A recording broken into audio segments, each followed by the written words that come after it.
मैंने अपनी सासू माँ को मौका देखकर उनके साथ मिलकर 2 घंटे तक। मेरी शादी अभी नई नई हुई थी। मैंने अपनी सास को जब से देखा था तब से उनके घर पर जाने के लिए मौके की तलाश में था, लेकिन मुझे मौका मिल नहीं रहा था क्योंकि इधर शादी में आए हुए मेहमान लोगों को उनके घर तक पहुंचने में ही लगा हुआ था।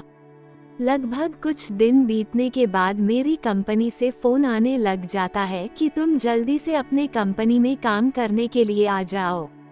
फिर मैंने सोचा कि अगर मैं बाहर चला जाऊंगा तो मुझे अपनी सासू माँ के घर जाने का मौका कभी नहीं मिल पाएगा, इसलिए मैं किसी भी तरह एक दिन उनके घर पर उनके साथ एक्सरसाइज करके लौट आऊं। लेकिन मैं क्या करूं, मैं घर पर अकेला ही था। तभी मेरे घर पर मेरा छोटा भाई दिल्ली से अपने कॉलेज की छुट्टी मिलने पर घर पर आया हुआ था। तभी मुझे मौका मिल जाती है अपने ससुराल जाने के लिए। फिर मैं तो बहुत ही ज्यादा खुश हो गया था। तभी मेरा भाई मुझसे आकर बोलता है कि बस भैया कुछ दिनों के लिए मैं घर पर आया हूँ, फिर मैं अपनी पढ़ाई करने के लिए दिल्ली चला जाऊंगा। फिर मैं सोचा कि यही मौका है कि मैं अपने सासू माँ के साथ एक्सरसाइज कर सकता हूँ। फिर मैं अपनी पत्नी से बोलता हूँ कि मुझे तुम्हारे घर जाने का बहुत ही ज्यादा मन कर रहा है। तभी मेरी पत्नी बोलती है कि इसमें पूछने वाली क्या बात है, आपका जब मन करे तब मेरे घर पर चले जाएगा। मेरे घर पर वैसे भी मम्मी के सिवा और कोई नहीं रहता है।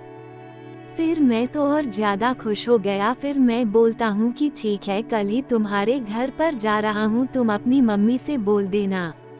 तभी मेरी पत्नी बोलती है कि ठीक है जी। फिर मैं सुबह होते हैं तैयार होकर अपने ससुराल के लिए बाइक से निकल जाता हूँ। फिर कुछ देर बाद अपने ससुराल पहुँच जाता हूँ तो देखता हूँ कि मेरे सासू माँ तो घर पर नहीं थी। फिर कुछ देर इंतजार करने के बाद मेरी सासू माँ बाहर से आ रही थी। जब मैं उनको देखा तो वह बहुत ही ज्यादा मोटी हो गई थी। फिर वह घर पर आकर मुझे नाश्ता देने लग जाती है और बोलती है कि आप खाना भी खा लीजिए। मैं बोलता हूँ कि नहीं नहीं अभी नहीं। फिर शाम हो जाती है और हम दोनों बैठकर आपस में बातें करने लग जाते हैं। तभी मैं अपनी सासू माँ से बोलता हूँ कि सासू माँ, आप इतनी मोटी दिन पर दिन क्यों होती जा रही हो।